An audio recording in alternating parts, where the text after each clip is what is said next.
I've got one more question if you have time. Yeah. It could be really brief or it could take fucking ages to answer. Me, what do you think it's going to be? I don't know, honestly, this one. I don't think people have asked you this before. They might have done once. Right. Okay. Bart, so don't feel obliged to answer this one. So feel free to go into detail I'm an or open not. book, pretty much.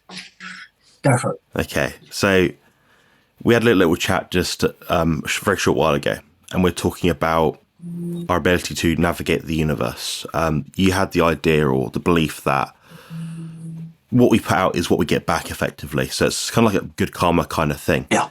Now, does that say anything about your individual religious or spiritual beliefs? Do you believe that anything, or is it just an idea, Really, basically? it's a really fascinating thing, Jonathan. It really is. At various times in my life,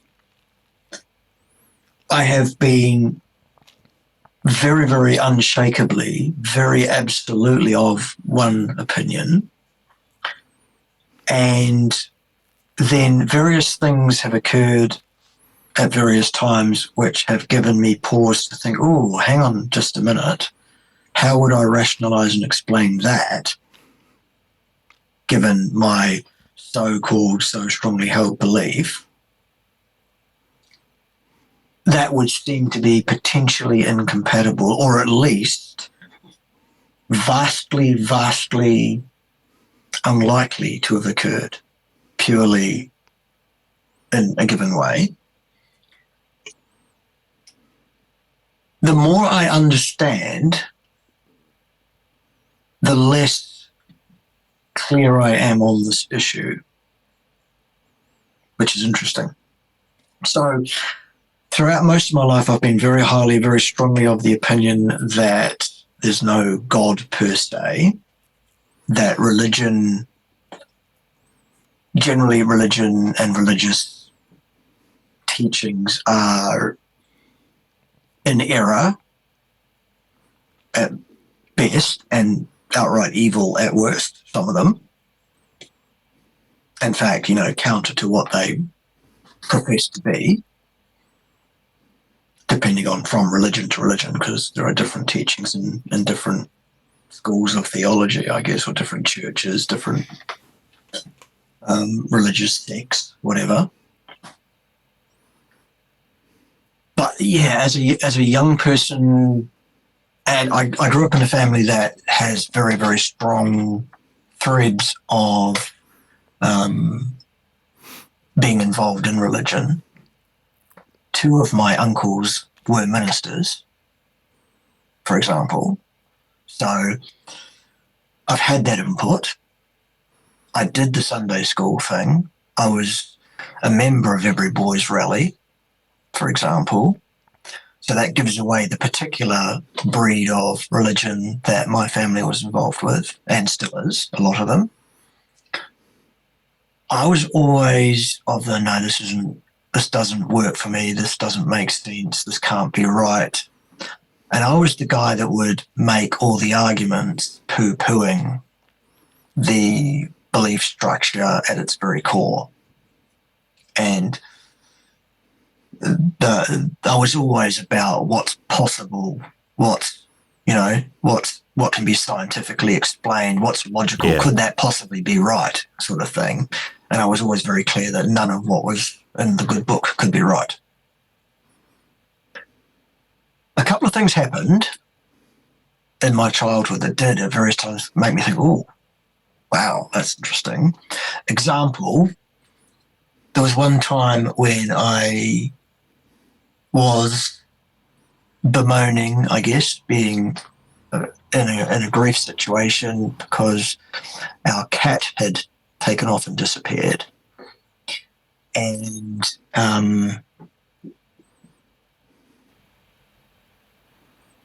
it was suggested to me by a family member that often cats disappear when it's their time and they go off to be alone in that situation, etc. And we may not see that cat again. And, you need to understand that that's the way it is and it's the natural order of things and etc.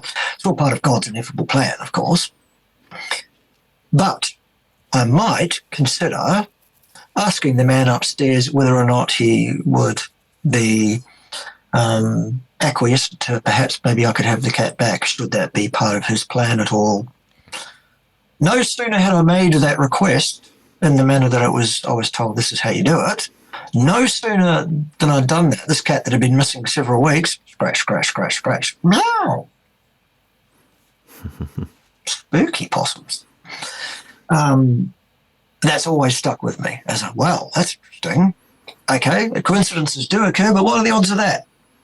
Not only, yes, okay, you can have the cat back, but right fucking now, there it is. Oof. Okay. Nonetheless, I continued to mature and grow a more scientific understanding and get further and further away from being theological, etc. Nowadays, I understand science well enough to understand several things.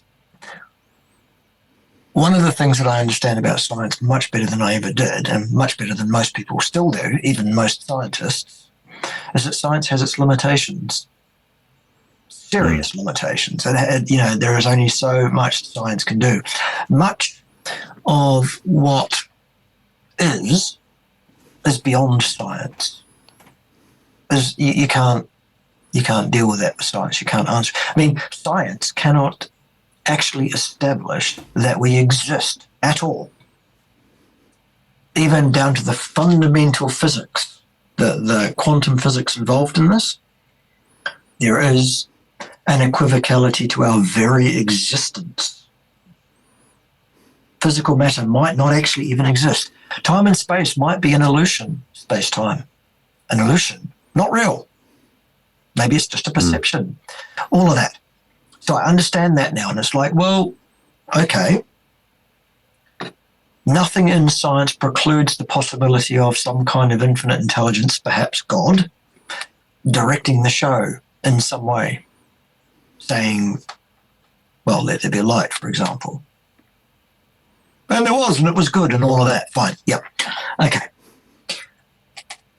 Secondly, I came to understand that the words in the good book, which are supposedly the very word of God himself, no, they were written by men who wrote that book based on their interpretations of what the world is and how things should be at that time, given the attitudes, the colouring, the human perception that was prevalent in those men at that time. And I say men because I'm quite confident that every word in the Bible was written by a man, a male person. Most likely, yeah. Yeah, that's why I'm saying that. I'm not being sexist. I'm being accurate, I believe. Men are fallible. God knows men are fallible. And I get the irony of what I've just said. Men are much more fallible than women, I find. Anyway, that's for another day. And the words are an interpretation of a message of the theology of the church at large. They're not the words of God himself.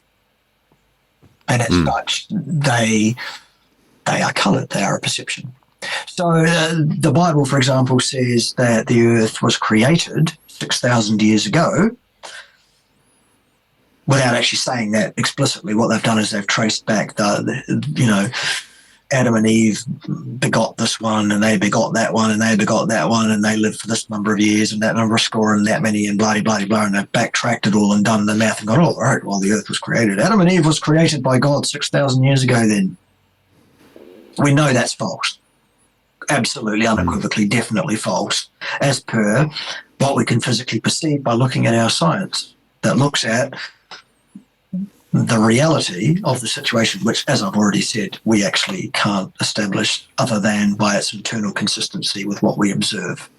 And maybe God's just letting us see what we want him, what he wants us to see. Could be that. Okay, fine, I can't discount that. So I don't think the good book and the good adults at science are necessarily at loggerheads with one another. I mean, the scientists say, we're pretty sure about this thing called the Big Bang that happened at the beginning. They're not 100% sure. because there are still people going, hang on, what about? Okay, most scientists are pretty sure the Big Bang is a thing and that it did happen. And most of them agree that it was probably 13.8 to 14,000 million years ago. Who's to say that doesn't equate to, and God said, let there be light? Just because the book suggests that it might have been 6,000 years ago, did someone make the Big Bang? Yeah. Why did the Big Bang happen? Yeah.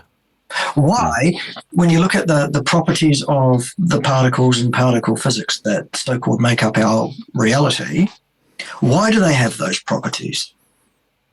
We can't explain why. We can measure them. We can say, well, a proton weighs this much. Great. Why? Why does it weigh that much? Well, because that's the best weight conduced to the ends that God had in mind for them. Could be the answer. We can't say that's not the answer because, well, give me a better answer then. Give me an answer from science. Why does a proton weigh that much? You ask a physicist, they'll go, we don't know. It just does. Every time we measure one. Every time. That's what they weigh. We're quite sure. Great. Why? No idea. Well, because God said so. Maybe. Possibly. So is it fair to say you're perhaps agnostic then? Yeah. Or I personally, I believe in something. Yeah. So I believe in something, but not someone. I don't believe in a God, but I believe in... Okay. Yeah. I kind of understand where you're coming from, though, because you can't... Knowing what we understand about science is you have to be able to prove something, but there's certain things you cannot prove. Yeah. So when you narrow it down further and further, it's like no one knows the answer. It's all just a belief. Like my belief and your belief and everyone else's belief could be completely wrong. So look, we will be arguing about theology forever. We, meaning human beings. Yeah. There is no way to establish with science who's right and who's wrong, if any of us are right or wrong.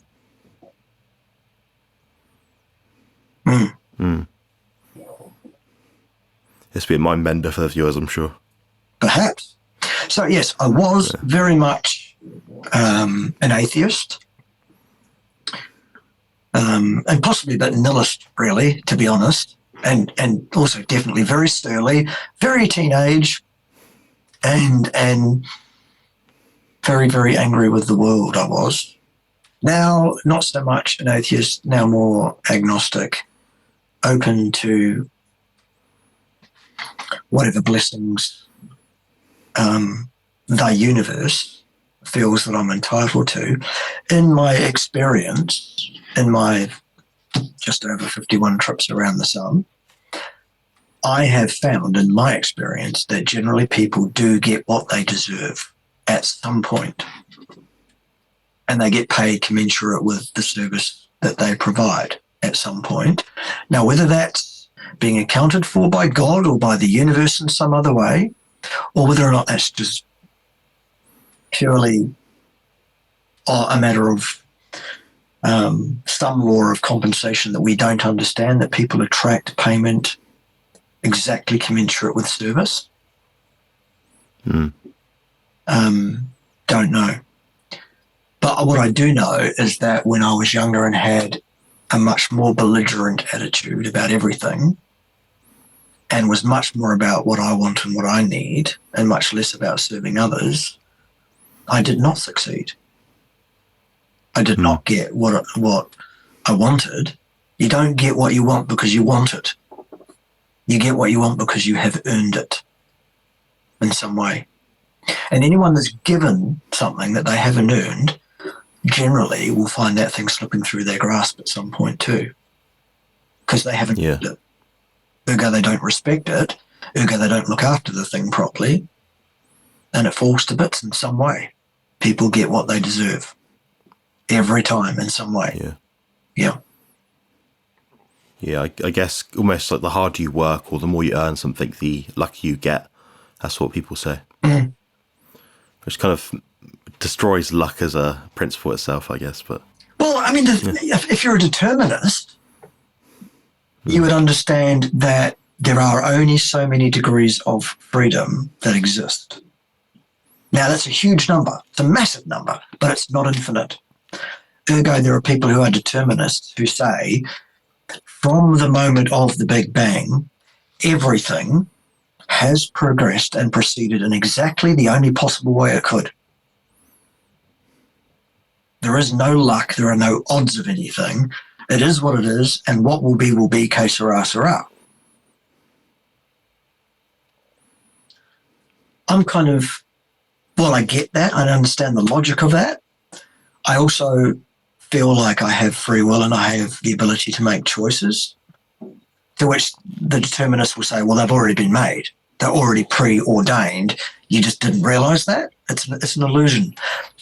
Just like your very existence is an illusion, for example. But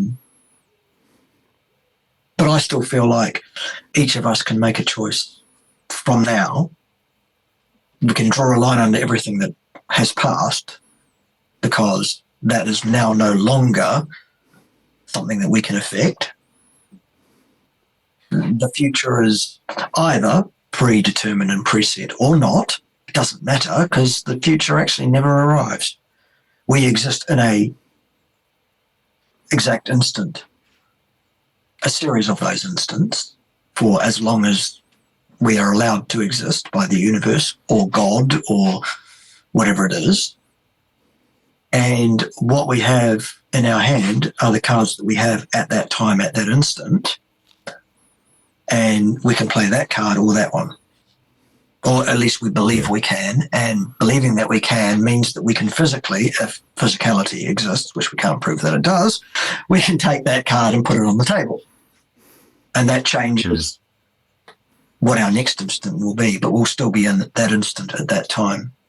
So whether it's preordained or whether we really genuinely can choose, I don't think it makes any difference, because we do know from experience that making different sorts of decisions generally tend to lead to different sorts of outcomes, either immediately or at some point.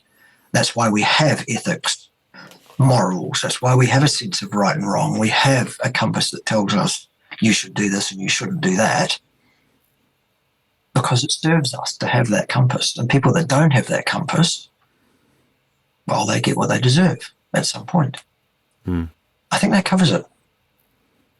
That does, yeah. Thanks for explaining that. Cool. I learned some new things in that kind of talk. I mean, I kind of understood the fact that we only know what we can perceive, kind of thing. So there's things we cannot measure, things we cannot see. So it'd be stupid of us to say this is the cause of this or that, you know. So I think it's a very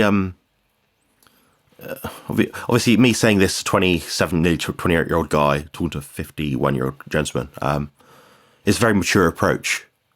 Not in a condescending way, but for someone that is a scientist, it is a very mature approach, because most people just say, I don't believe in it because I believe in the science. And what is the science? Trust me, I am the science. So yeah, thank you for that. Don't question me, I am the science. Yes. That'll be the thumbnail, probably. Good. Yeah.